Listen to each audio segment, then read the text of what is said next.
if you are looking for calm in your life and stability and clarity, then you're at the right place. And to have real impact, not all the noisy motion. Indeed, I have founded egoically 51 businesses. And what I discovered in my personal life is although I was building a public platform up to, fill enough and validate, it actually wasn't fulfilling all the needs. And I wasn't totally being congruent in my private life and my public life. Me actually going through a really significant disassemblance of my life. And if we're not congruent inside with what's going on with our hearts and what we really are, we're actually just wasting our time, and it's very fleeting. And I got hit with some news and very tender situation that completely deconstructed my basis of faith. Well, hello, this is Rich Christiansen, and welcome to Calm the Chaos. This is a podcast that needed to be done, that I felt so prompted for so long, and here we are, finally doing it properly. This podcast is going to cover specifically tools and resources, helps, insights, frameworks, and just provide, in general, things that we can do to get your life in flow, keep it out of force, and, as the title says, to calm the chaos. Our world is so cluttered right now. I mean, don't get me wrong, it's also amazing, and we have to love all the things that are going on, but there's also a lot of difficult things, and I think our nervous systems were not programmed for the intensity and the noise at which it's taking place, and if we don't deliberately follow frameworks and resources and tools, or even methodologies, then we end up just kind of getting whitewashed away.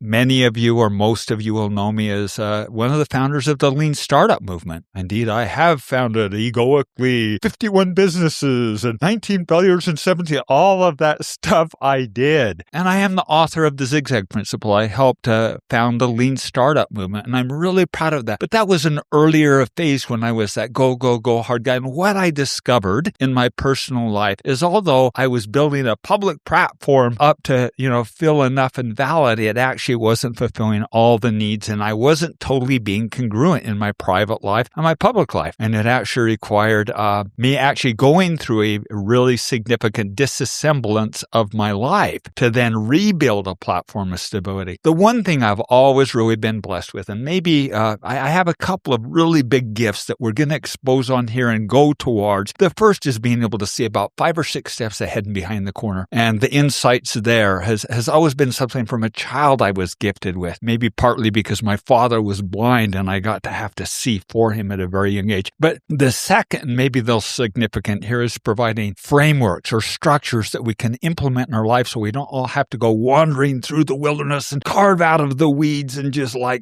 grind in the cactuses and thorns and rattlesnakes. And so many of the things that I've offered in thought leadership have been these simple, clear little frameworks. Indeed, that's what Zigzag Principle was, or Legato Family Framework was a framework to stabilize your family. So through the course of this podcast, I'll be exposing a lot of those and going through them and giving insights. All of the guests that I have on will have been through some type of complexity and then been able to navigate to some type of clarity. I'm not going to bring a lot of ego, hotshot, fancy pants onto the podcast. It needs to be about clarity and calmness and not about chest beating and egoic expression. And if you are looking for calm in your life and stability and clarity, and to have real impact, not all the noisy motion that goes in most of our daily lives, then you're at the right place. If you're actually looking to be the fancy Pat standing on the top of Everest holding the victory flag, well, you're probably in the wrong place, although there's nothing against that. And actually, I've been that guy a bunch of times, and we'll provide the resources will be helpful. But actually, it's fleeting. I love the statement by David O. McKay that no success in the workplace can compensate for failure in the home. And I'll take that one level deeper. It's all about the internal battles. And if we're not congruent inside with what's going on with our hearts and what we really are, even though we're manifesting and publicly putting on this big fancy 3-ring circus fireworks show, we're actually just wasting our time, and it's very fleeting. I love David Brooks' The Second Mountain. I love that book and the framing of how he talked about the public manifestation of the big win. And he gave came to the same conclusion. I've actually climbed that mountain about 5 times, and you get to the top of it, and it's actually pretty flimsy. It's kind of like eating a box of sugary, frosty cream donuts. Feels good at the time, but then it's like, yeah, well, that wasn't satisfying. David Brooks came to the conclusion that that second mountain, that beautiful second mountain, one of service and impact and lasting, is actually the meaningful mountain. And I really agree with David on that. And I've also been fortunate enough to climb that mountain multiple times. And indeed, he's right. It's warming and fulfilling and deep and resonant. But I'd actually argue, next time I see David, we're going to have this conversation actually, that I argue there's actually a third plateau, a hidden plateau that's maybe off in the distance that isn't as much about climbing, but it's the resolution with who am I really? What do I really stand for? And gaining peace with yourself, confidence in your purpose on this little spinning marble out in the universe that we call Earth. And it's literally that insignificant. And why am I here? And what's my purpose? And what's my contribution? It's not until we get in touch and identity with what we really are that we actually can get some clarity and peace. I'll tell my personal story. Many of you may know it, but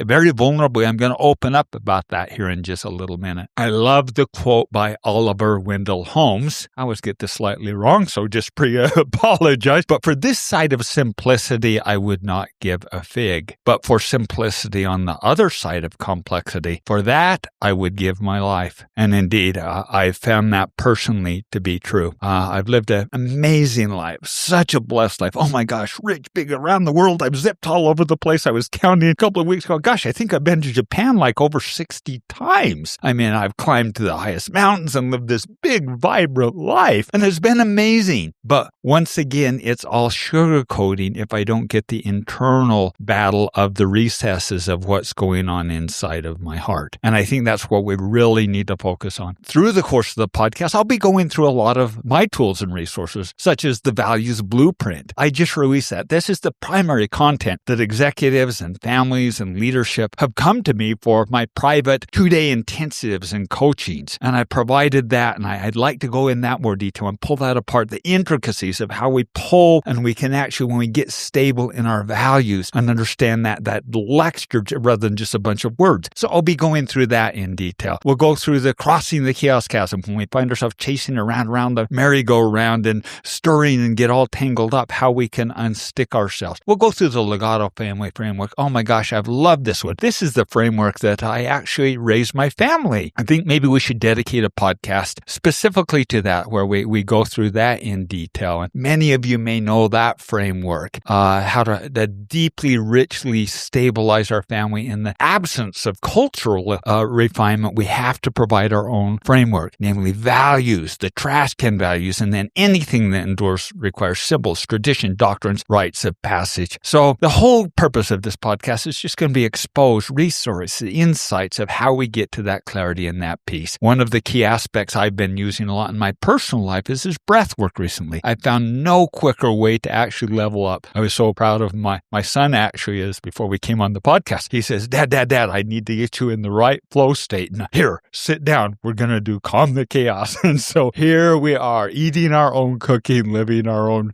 preaching. And it really has profound impact. There's two things I was hoping to quickly go through on the podcast today. The first is I wanted to cover the cycle of force, the cycle of flow. I'll kind of draw this out with my finger, and hopefully we can also put it up on the screen, because I think it helps really resolve why there's so much force and mechanics in our life. The reality is very, very, very few people get to a pure flow state. And when they do, find it exceptionally difficult to actually maintain it and sustain it because too many interrupts hit. And I'd like to explain maybe a little bit how we can move more into flow and how we guardrail that to maintain that. And not only ourselves, but we bring others into that flow state with us. So that's the first thing I'd like to do. And then second, very tenderly, I'm going to quickly cover my wandering in the wilderness space. I've spent a very private 5 or 6 years here, and I got hit with some news and very tender situation that completely deconstructed my basis of faith, my identity, and put me to the very floor. And I'd like to open up and talk about how that ended up being an incredible blessing, as complicated as it was. Again, back to our Oliver Wendell Holmes statement, for this side of simplicity, I would not give a fig, but for simplicity on the other side, I'd give a complexity. For those of you that are navigating complexity, and oh my gosh, how this life can dish it out.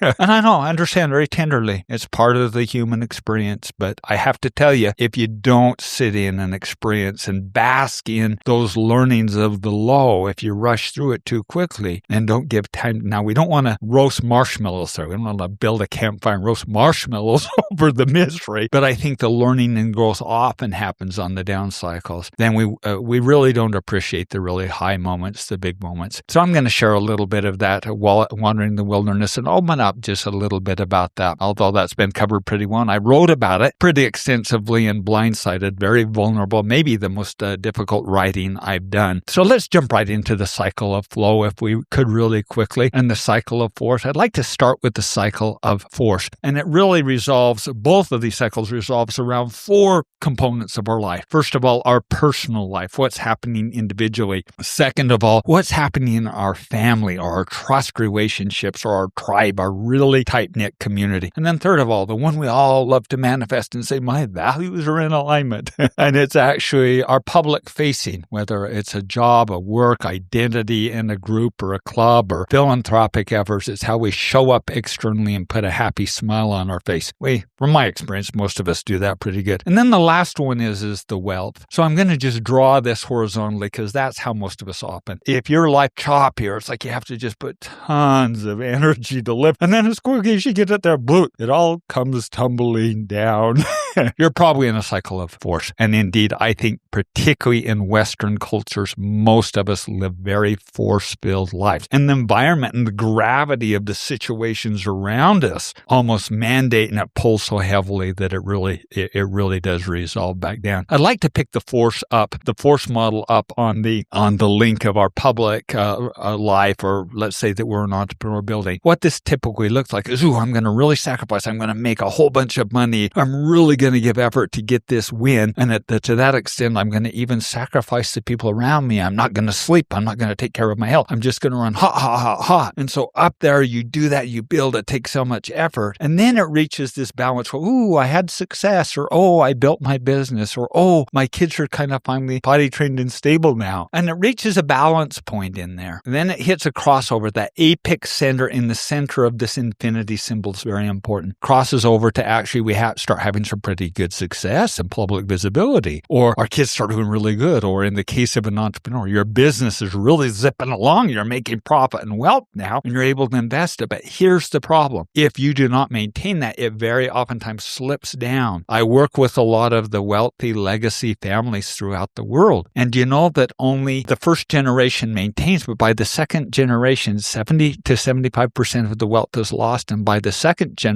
third generation, typically 95% of the money is gone, lost. The good example of that is the Vanderbilts. They actually had more money than the national treasury, and in a matter of 3 generations managed to lose every single bit of it, which is actually a pretty remarkable feat to itself. So oftentimes that loop down there falls and resolves into that familial resolves into a death, a crisis where there has to be a reborn. In the case of these wealthy families, I used to think, those irresponsible, stupid great-grandchildren, oh my gosh, a bunch of lazy bums. But I've come to a different conclusion now. The conclusion is they're so held captive. And now the bracelets or the handcuffs may be diamond and padded, but nonetheless, it stops their progression of their soul. And so intentionally or not intentionally, almost blow the paradigm up. So down at the very bottom is this death that has to occur. And, it actually takes up to 7 generations to carve out of that. You've heard the scriptural statement that upon the sins of the fathers for 7 generations, the sins rest. And so it often takes an individual like up to 7 generations to break the traumas, the abuses, the addictions, the really hard things that happen generationally. In our individual life, this same cycle kind of occurs on a pattern basis. It'll take us a long time to get out of a negative pattern. So up,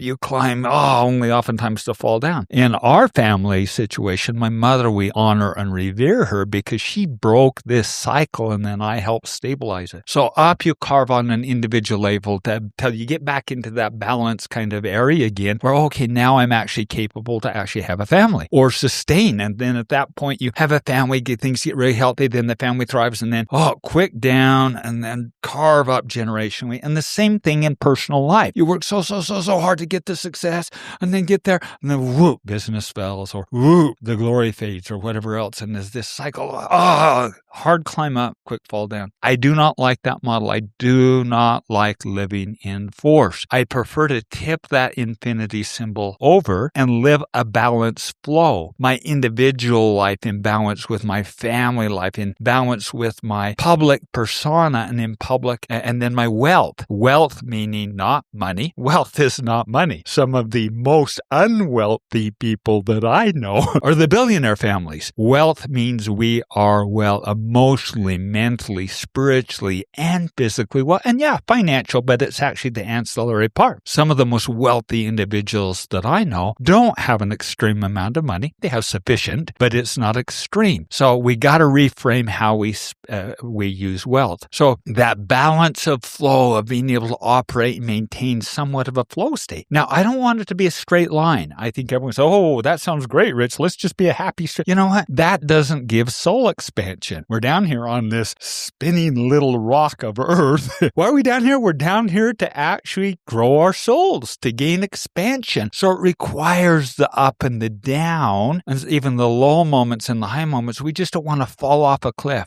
Particularly, I was willing to do this really hard personal work over the last 5 or 6 years because I did not want my garbage to pass on, definitely not to my children, but my grandchildren. No, I almost said a swear word right there, but no, we're not going to pass it on to my beautiful little grandchildren, but I do want them to go through some hard things. So we have to kind of guardrail and put some balances in there. So that sounds really wonderful, but how do you do it? How do you tip over that paradigm? How do you get out of a force state and into a flow state? Well, it resolves down to that very epicenter, that very pinnacle where the flow and the force line at that very epic center point. And that is value-based. And it revolves squirting oil or lubricant on that point and removing the grit and the grime. And what do I mean by that? Well, it means removing the incongruencies from our life. In both my wife and I's family, amazing families, and we honor them. Mom and dad up in heaven, and grandsister, I honor you. And my wife's family, the same. But part of the programming that has come in generationally, I won't go into the details, but was guilt and shame. Oh my gosh, if you wanted any behavior in our families, sprinkle a little bit of guilt in there, saturate it in shame, and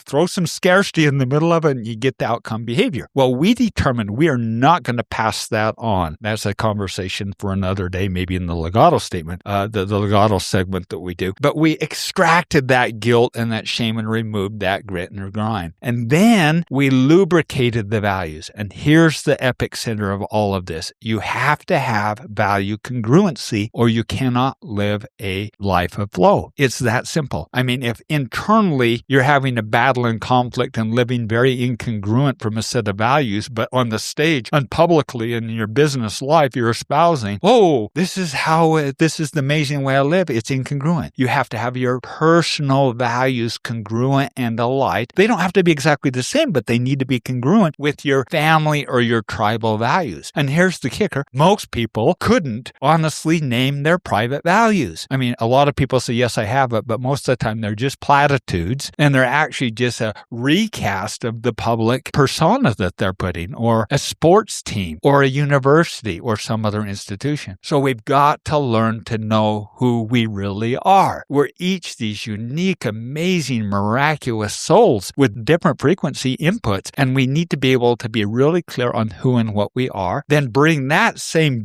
go-go juice to the party of our family, incongruency, and then we can publicly say really what we are, incongruency, and then, and this is very important, most miss here, is our wealth. So where we spend our time, our money, our resources, yes, and also our investments. The example I like to use here is you can't publicly stand and say, hey, I stand for health and prosperity. I stand for caring for the universe, but then we invest all of our money in offshore fracking, tobacco companies, and McDonald's and unhealthy eating.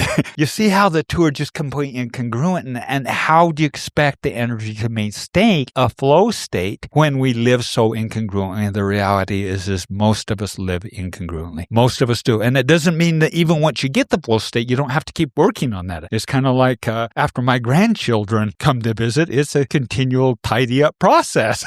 We had a big Easter celebration. Oh my gosh, we had Easter eggs in the wilderness, and it was just mayhem everywhere. And it takes a little bit to clean up. But if we don't clean it up, then it gets permanent, sticky, and stains everything. So we have to have this continual little renewal practice that we engage on. For me, I have a practice every morning, non-negotiable, and it's typically 2 hours. And so I'm not proposing you all do that, but we got to have mechanisms. And I'll cover some of those that I've found to be most effective. I'm going to invite a guest in. We're going to talk about what their pattern of repetition is, that they're able to get to the clarity and navigate the complexities of life. I hope you're enjoying this episode of Calm the Chaos. If you would like to receive more tools, frameworks, support, and resources, go to richchristiansen.com, and they're all there available for your free use. So thanks for letting me go through that with you. I think that just a final moment I'd like to share, so this doesn't feel like just a big blather of lecture, is share a little bit of my details. And I recognize this has been very widely publicized, and I'm not talking a ton about it now because I've actually navigated through the complexity. But I am going to share this very tenderly and open up about this story. For those of you interested, I wrote this in moderate but yet very graphic detail. I actually hired a New York Times investigative reporter for a couple of years just to make sure I got the integrity of this story correct. And it's actually one of the most beautiful love stories that I've ever heard in my life, as complicated as it was. I grew up in a remarkable environment. My father was blind, completely blind, and my mother was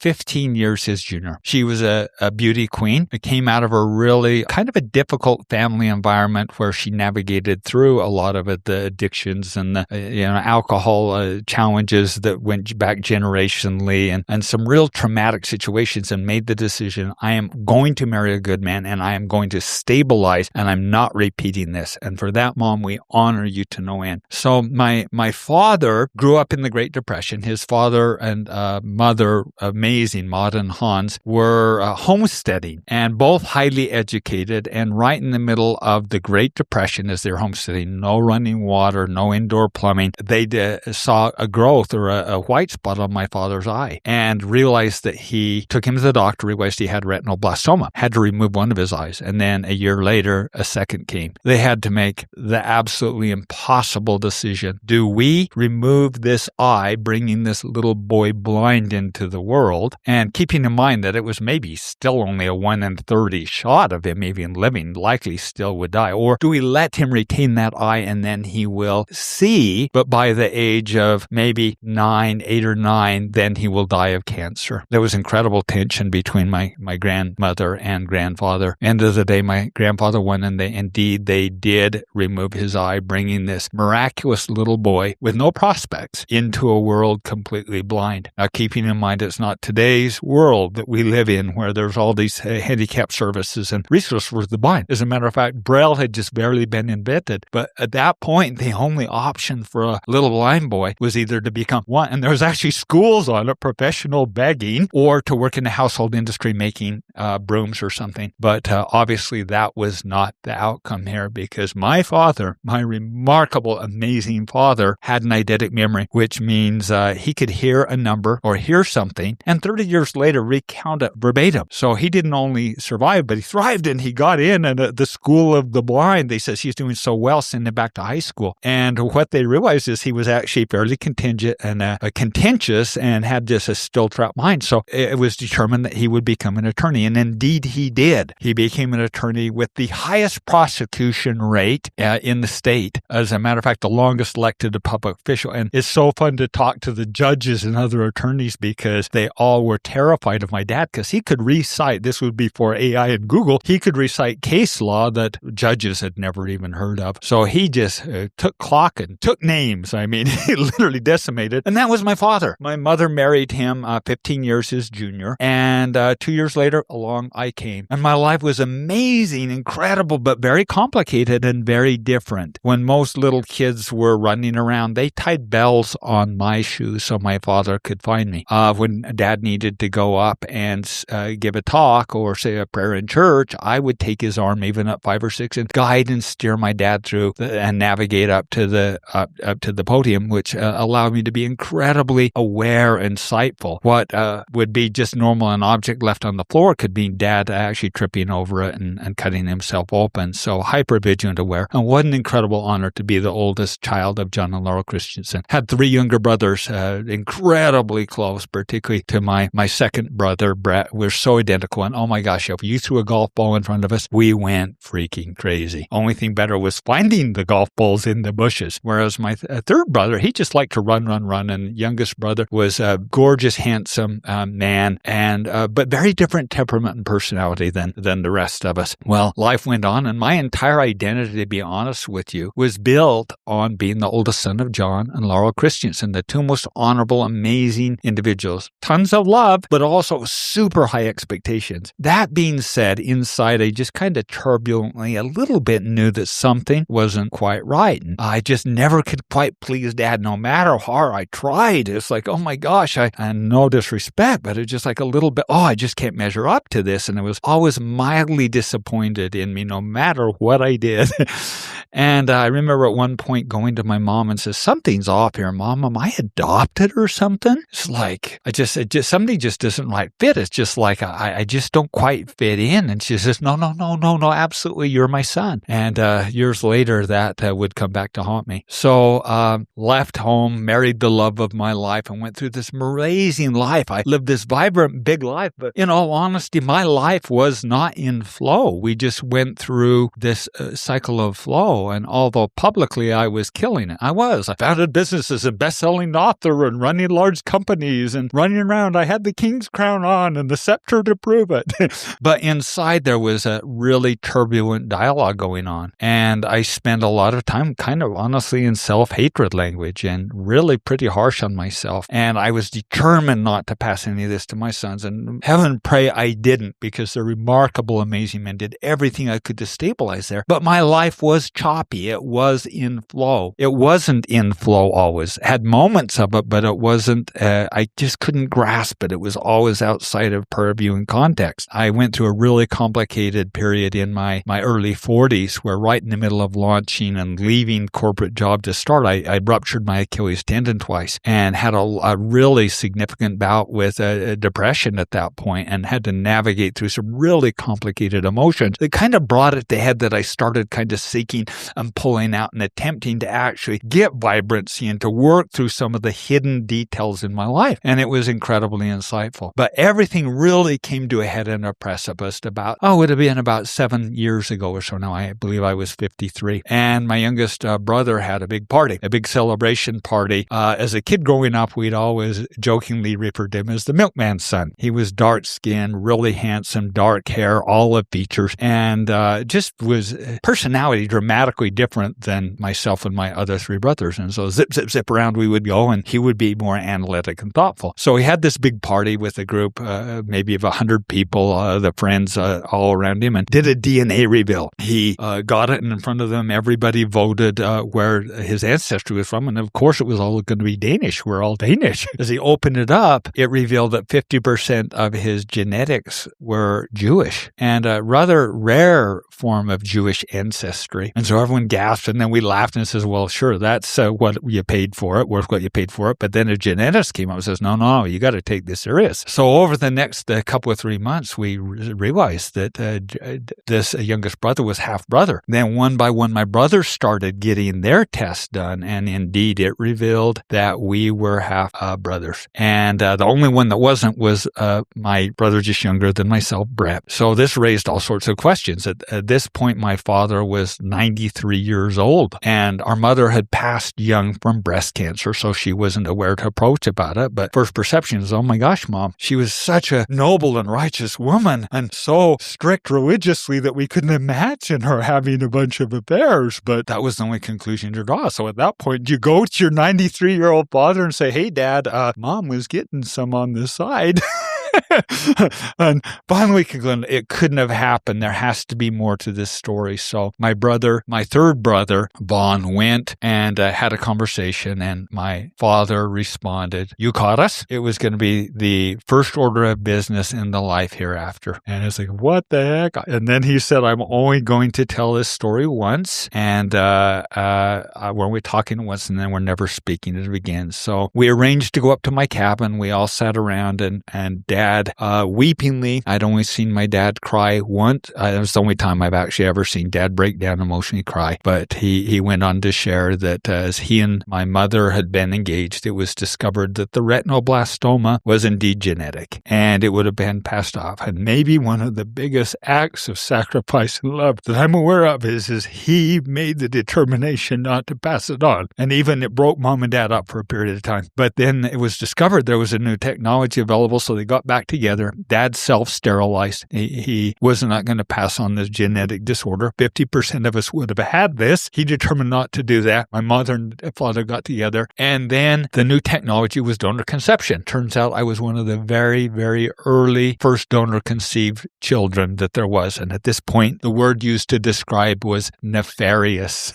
It was underground. It was secret. It was done back room. And so my conception was very, very nefarious. Now, keeping in mind, in our religion, this was excommunicatable from religion. So social stigma on grand scheme around it. It was also illegal. So my father, the county attorney, would have had to put himself in jail. And third is the donor that gave me life would have been financially responsible for me. So rules broken all around. No wonder I can't stand stupid rules.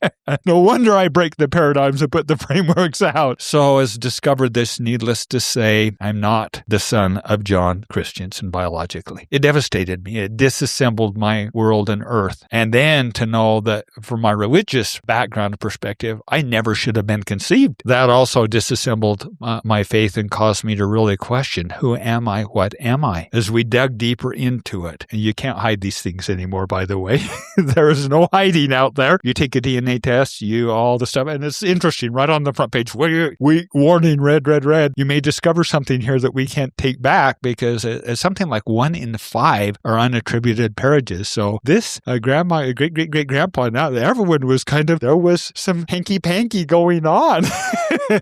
And indeed, as we went deeper into this, we discovered my biological father. And I have to tell you, it was awe-inspiring. I have a half-sister and, actually 2 half-sisters, one passed, and 2 half-brothers that were actually as close, if not closer, genetically related to me than the brothers I was raised with. And how amazing, how welcoming and warming they were to include and get excited as I discovered who my biological father was. And here's the kicker. This amazing individual looks exactly like me. As a matter of fact, as we first met, they all says, oh my gosh, it's Doc reincarnated. We call my biological father Doc because he was a world-class doctor and an entrepreneur. Every one of the biological children are either in the medical field or they are entrepreneurs. I could not stop from scratching that entrepreneurial itch even at the age of 5 or 6 years old. And it drove my father crazy that I was this spritzy little kid running around the neighborhood selling candles or hustling night crawlers or always hustling. And then I saw where it came from. I got his eyes, I got his personality, and I got so many attributes of him. A point of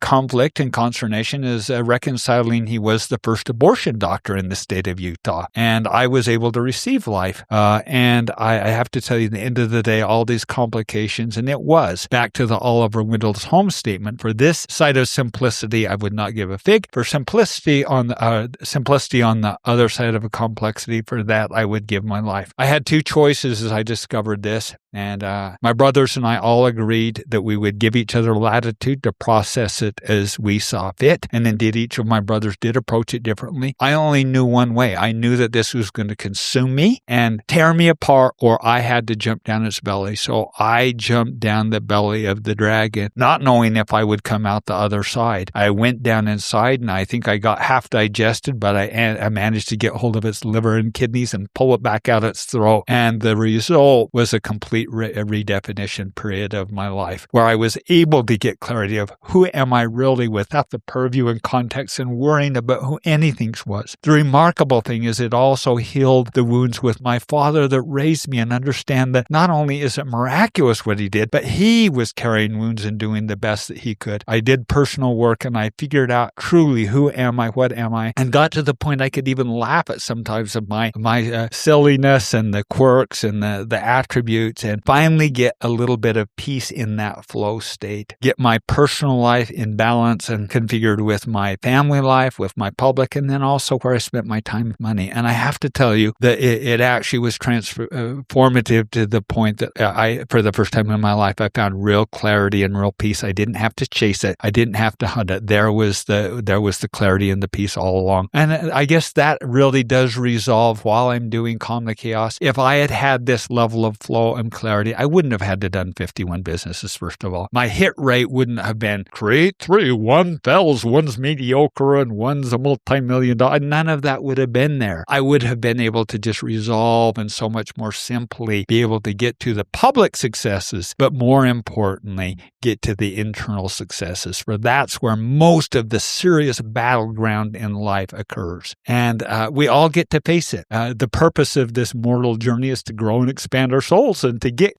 that soul-stretching experience. And oftentimes it's the difficult, hard things that bring us there. I now, looking back on that period of soul-stretching, my wife and I actually, towards the end of it, we sold our home. We went into the wilderness. I wasn't willing to go without my wonderful wife, but we went off. We traveled to 40 countries as we were really rebuilding our new home where this very studio sits, and amazing stability. But we wanted the chance to remove all the noise and clutter so we could build a life of stability that we assembled that was value congruent. I'm not just talking theoretically about these models. I live them. I've practiced them. I've employed them. I put them deeply. And the way that you know if that's true is look at someone's background. There's so much garbage out there of noise and models and whatever else. And I'll just give you the tip of how you know if it's real or not. Here's how you know. By their fruits, you know them. Go and look at the results. If someone is telling you this is how you lose weight, then did they lose weight and did they successfully maintain it? If someone's talking about this is how you be a multiple serial entrepreneur successfully, did they do it or did they go bankrupt? The same with family. And it's not always been pretty, but the reality is I've been in the knife fights. I've faced the dragon. I've lived it. And these are the tools, the resources that I've deployed and others that I'm going to pull in that do it. So I'm really excited to have you join in this journey. And I think I'm going to end where I started. And that is if you're in super egoic sprint and thumping on your chest, trying to get the victor's crown and don't have interest of really peace, resolve, and clarity, I'm not your guy. Don't listen to another podcast. But if you're looking for simplicity, for clarity, for flow, and for tools and resources and insights that can help you make